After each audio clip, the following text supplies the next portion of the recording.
ناظرین بریک سے پہلے بات ہو رہی تھی میں سارہ خان کے ساتھ ڈپریشن کے متعلق. آئیے بات چیت کا سلسلہ آگے بڑھائیں. میں سارہ, جیسے کہ ڈپریشن کی بات کی جا رہی تھی, پچھلے کچھ عرصے میں ڈپریشن کا ورڈ بہت زیادہ شہرت پا گیا. کبھی کبھی مجھے ایسا بھی لگنے لگتا ہے کہ شاید ڈپریشن اس لفظ کو غلط طور پر استعمال کیا جانے لگا ہے. جیسے بہت سارے لوگ یہ دعویٰ کرتے ہیں کہ وہ ڈپریسڈ ہیں, جبکہ اگر کوئی حادثہ ہوا ہو زندگی میں تو اس کے بعد اداسی, مایوسی ہونا ایک نارمل فنومینا ہے جس کو سمجھنا چاہیے. مثلاً کسی عزیز کی اگر موت وغیرہ کا معاملہ ہو تو کچھ عرصے تک انسان ڈپریس رہتا ہے, پھر اس کے بعد اس فیز سے باہر نکلتا ہے. یہ سمجھنے میں شاید دیر لگتی ہے کہ زندگی آگے ہی بڑھتی رہتی ہے. تو اس مناسبت سے میں آپ سے یہ پوچھنا چاہوں گا کہ کلینکس کے اندر آپ کے پاس جو لوگ اس پرابلم کی وجہ سے رجوع کرنے آتے ہیں ان میں سے کتنے واقعتاً ڈپریشن کا شکار ہوتے ہیں؟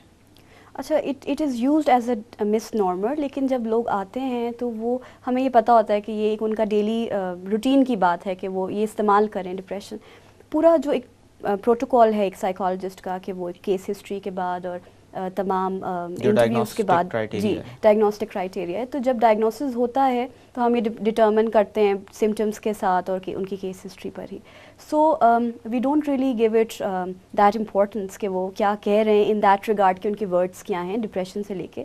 لیکن ان اے سوسائٹی اوور آل بہت زیادہ اور بہت لٹریری لوگ بھی یہ لفظ استعمال کر رہے ہوتے ہیں. تو جو انٹینسٹی ہم پہلے کہتے تھے کہ ہم اپسیٹ ہو گئے ہیں, اب وہ ڈپریشن کی طرف آ گیا کہ ہم بہت ڈپریس ہو گئے.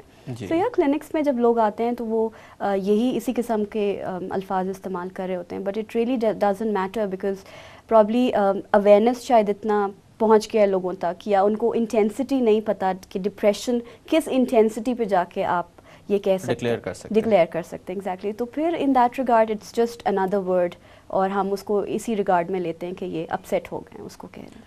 اچھا, لوگ کافی ادویات بھی استعمال کرتے ہیں ڈپریشن وغیرہ کو ریلیف کرنے کے لیے, انگزائٹی کو ختم کرنے کے لیے, اور بدقسمتی سے یہ ادویات اپنے طور پر بھی استعمال کرنا شروع کر دی جاتی ہیں, خاص کر خواب آور ادویات کی میں بات کر رہا ہوں. ایڈکشن کی کوئی خاص ٹینڈنسی پائی جاتی ہے ان لوگوں میں جن میں ڈپریشن ہوتا ہے؟ دیکھیے, ڈپریشن کے ساتھ ڈپینڈنسی بہت لنکڈ ہے. تو اگر انہیں یہ لگتا ہے کہ ان کی وہ جو اسٹیٹ ہے اس سے باہر وہ نکل رہے ہیں, یا وہ جو ان کے خیالات ہیں ان سے ان کو ریلیف مل رہا ہے, تو بہت چانسز ہیں کہ وہ ایسی کسی بھی میڈیکیشن کو پرولانگڈ پیریڈ کے لیے لیں. دا ایشو از کہ جو بھی اس قسم کے میڈیکیشنز ہیں, سیڈیٹیوز یا انزائلیٹکس اویلیبل ہیں یا اینٹی ڈپریسنٹس اویلیبل ہیں, ان کے کچھ سائیڈ افیکٹس بھی ہیں اور ان کو بہت اسٹرکٹ ویجیلنس میں ہی دیا جاتا ہے. اور ان کی ایڈکشن بہت جلدی سامنے آ جاتی ہے, ان کے سائیڈ افیکٹ سامنے آ جاتے ہیں. اور ایک ایسی پرسنالٹی جو کہ ڈپریشن سے گزر رہی ہے, اور dependency is yet another element جو کہ وہ اس سے گزرے گی, اور اسے ایک ضرورت ہے ایک شولڈر کی. تو اگر وہ سیڈیٹیو ہے تو I think that's nothing can be worse than that. تو بڑا اگر آپ لینا بھی چاہتے ہیں تو ضرور ایک سائیکیٹرسٹ سے مل لیجیے اور وہ آپ کو شاید گائیڈ کریں. ایک اور بہت امپورٹنٹ ایلیمنٹ ہے کہ جو اینٹی ڈپریسنٹس ہیں کچھ اسپیشلی SSRIs, ان میں یہ دیکھا گیا ہے کہ اگر ایٹ لیسٹ 2 ویک سے 1 منتھ تک ویجیلنس ہونا چاہیے ڈاکٹر کا, بیکاز سوسائڈل ٹینڈنسیز دیکھے گئے ہیں. لٹریچر یہ سجیسٹ کرتا ہے کہ ضرور ڈاکٹر کی ویجیلنس ان ادویات کے ساتھ سوسائڈ کے امکانات بڑھ جاتے ہیں. تو اسی لیے اٹس ویری امپورٹنٹ کہ آپ ضرور اپنے ڈاکٹر سے کنسلٹ کیجیے.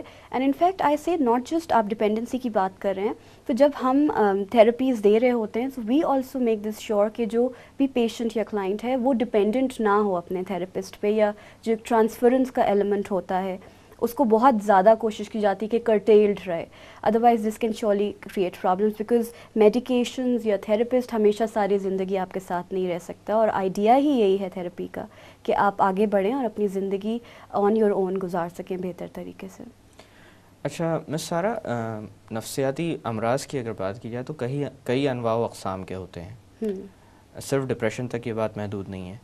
ایسا ممکن ہے کہ ڈپریشن کے ساتھ کسی اور بیماری کا بھی آپ کو شک ہو یا اس کے ساتھ وہ چیز انٹرلنکڈ ملے, اور کیا ڈپریشن کی ٹائپس بھی ہوتی ہیں اسی بنیاد پر؟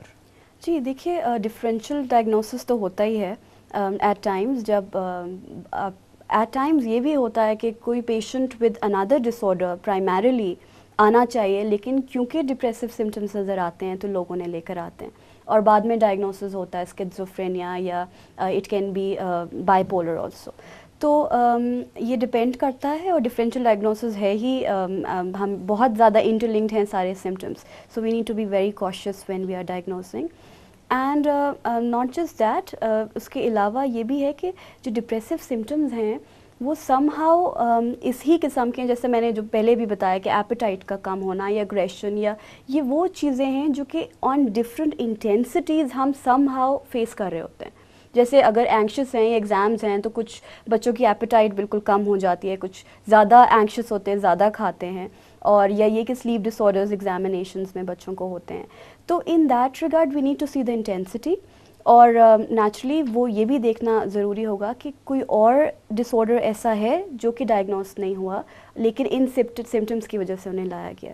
سو بائی پولر ایٹ ٹائمز ہوتا ہے، ڈائگنوز ہوتا ہے، آتے وہ وتھ ڈپریسو سمٹمس ہیں.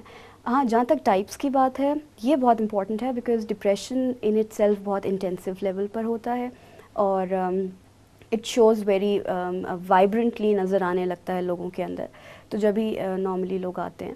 اور علاج کے لیے رجوع کرنا کیوں ضروری ہے اس سلسلے میں؟ علاج کے لیے رجوع یا اگر علاج نہ کروایا جائے تو کس طرح کے نتائج سامنے آ سکتے ہیں؟ دیکھیے، سب سے بڑا جو ایک ڈیٹریمنٹل کنڈیشن ہو سکتا ہے وہ تو یہ ہے کہ آگے جا کے سوسائڈل ٹینڈنسیز رکھنا، اور اس کے علاوہ یہ کہ ایک شخص کب تک سروائیو کرے گا ایک بند کمرے میں بجھی ہوئی لائٹوں کے ساتھ، نہ کھا رہا ہے، نہ پی رہا ہے، نہ زندگی کا کوئی ایمبیشن ہے، نہ کوئی کام کر رہا ہے. تو it is absolutely not possible for that person to plan to live any longer. تو ایونچولی بہت چانسز ہیں کہ سوسائڈل ٹینڈنسیز. اس کے علاوہ یہ کہ گھر، ایک پورے گھر کا ماحول، اگر ایک بھی شخص گھر کا پریشان ہے تو ایون ہاتھ پہ چوٹ لگ جانا یا کوئی بھی اس قسم کا مائنر چیز بھی ہوتی ہے تو ہماری فیملیز بڑی کنسرنڈ ہوتی ہیں اور بہت ایک کنسرن رہتا ہے تھرو آؤٹ. تو وہ بالکل آئسولیشن میں چلے جانا. اینڈ سیکنڈلی ارد گرد کے لوگوں کے سوال اور جواب کہ کہاں ہیں، کیا کر رہے ہیں، ان کو فیس کرنا فیملی کے لیے بھی مشکل ہوتا ہے. سو اٹس اوور آل، کیونکہ ہم ایک کلیکٹیوسٹک سوسائٹی میں رہ رہے ہیں، تو اگر ٹریٹمنٹ نہیں ہوتا تو صرف اس ایک شخص کے لیے پرابلم نہیں ہے بلکہ it's for the whole family, اور ایونچولی یہ ہو سکتا ہے کہ یہ کنٹیجیس ہو جائے، not in its conventional terms, لیکن ارد گرد کے جو چھوٹے اور لوگ ڈسٹرب رہ رہے ہیں اس لیے وہ بھی پرابلمز ڈسٹرب بھی رہ رہے ہیں. پھر چھوٹے یا بڑے بہن بھائی جو شاید کبھی اسپائر کرتے ہوں اس شخص کو جو ڈپریسڈ ہے، ہو سکتا ہے وہ فیل کریں کہ ایک بڑے کنسسٹنٹلی وہ ایسا فیل کریں تو چھوٹے بہن بھائیوں میں یا بڑوں میں بھی آئے. سیکنڈلی یہ ہو کہ ہاں وہ ٹھیک کہتے ہیں، کچھ نہیں رکھا زندگی میں کیونکہ ہمیں ہمارا حق نہیں مل رہا، تھنگس لائک دیٹ. تو یہ کنٹیجیس بھی ہو سکتا ہے at some point. So it's better کہ ٹریٹمنٹ کروا لی جائے اور اس شخص کو بیک ٹو لائف لایا جائے. اچھا میں سارا، یہ تو ہم جانتے ہیں کہ بہت ساری ایسی بیماریاں ہوتی ہیں جن کے ساتھ ڈپریشن انٹرلنکڈ ہوتا ہے، فار ایگزامپل کینسرز وغیرہ یا لانگ ٹرم چلنے والی النیسز جو ہوتی ہیں جس کے اندر لوگ دوا لے رہے ہوتے ہیں تو ایک وقت ایسا آتا ہے کہ وہ ڈپریس ہو جاتے ہیں بیماری کی بنا پر اور دوائیں وغیرہ چھوڑنے کی بات کرتے ہیں. اسی طرح سے آج کے دور میں یہ بھی مانا جاتا ہے کہ انسان کے جو عقائد ہوتے ہیں کہ میں فلاں کام کروں گا تو میری صحت واپس آ جائے گی، ان کو بہت زیادہ اہمیت دی جانے لگی ہے ایون ان دا ویسٹ، کہ جتنا بھی ممکن ہو سکے عقیدوں کے ساتھ جہاں تک اگر وہ علاج کے درمیان نہیں آ رہے تو ان پر انسان کو قائم رہنے دیا جائے، کیونکہ ان کی وجہ سے انسان کی صحت پر ایک پازیٹیو ایفیکٹ آتا ہے. اسی طرح سے اگر بات کی جائے ڈپریشن کی، تو ڈپریشن والے لوگ بیماریوں کی وجہ سے کیا زیادہ سفر کرتے ہیں؟ Yes, they can be vulnerable to that, because جیسا میں نے کہا فزیولوجیکلی بھی وہ somehow at the age ہو جاتے ہیں. تو دے کین، اور اس کے علاوہ یہ کہ ہو سکتا ہے جسٹ ایز یو سیٹ کہ it can be vice versa, because ہو سکتا ہے کسی ٹرمینل ایلنس کی وجہ سے، بیڈ ریڈن ہو جانے کی وجہ سے لوگ ڈپریشن میں چلے جاتے ہیں اور وہی سارے فیلنگز ان کو ہوتے ہیں کہ it's the end of life. And it can be other way around also. اور جب اپنا خیال ہم نہیں رکھ رہے ہوتے ہیں اور جب اس قسم کے سمٹمس میں ہوتے ہیں، اور دیکھیے سوسائڈل ٹینڈنسی سے پہلے کا جو اسٹیج ہوتا ہے وہ یہ ہوتا ہے کہ ضروری نہیں ہے کہ آپ چھری لے کے اپنی پلس کو ہی کاٹیں. It can be you can do harm to yourself, اپنے لیے غلط سوچنا، اپنے لیے غلط بات کرنا، نیگیٹو تھاٹس رکھنا، یہ تمام چیزیں جو ہیں وہ ریلیونٹ ہیں اور یہی شاید ہمارے فزیولوجیکلی بھی ہمیں افیکٹ کر رہی ہوتی ہیں. تو بہت سارے چانسز ہیں کہ کوئی بھی فزیولوجیکل ایلمنٹ بھی ساتھ میں لگ جائے ڈیو ٹو ڈپریشن. یہاں پر تھوڑی دیر کے لیے باتوں کا سلسلہ روکتے ہیں. ناظرین وقت ہوا ایک چھوٹی سی کمرشل بریک کا. بریک سے واپس آ کر ڈپریسو ڈس آرڈرز کے متعلق مزید بات کی جائے گی. Stay tuned.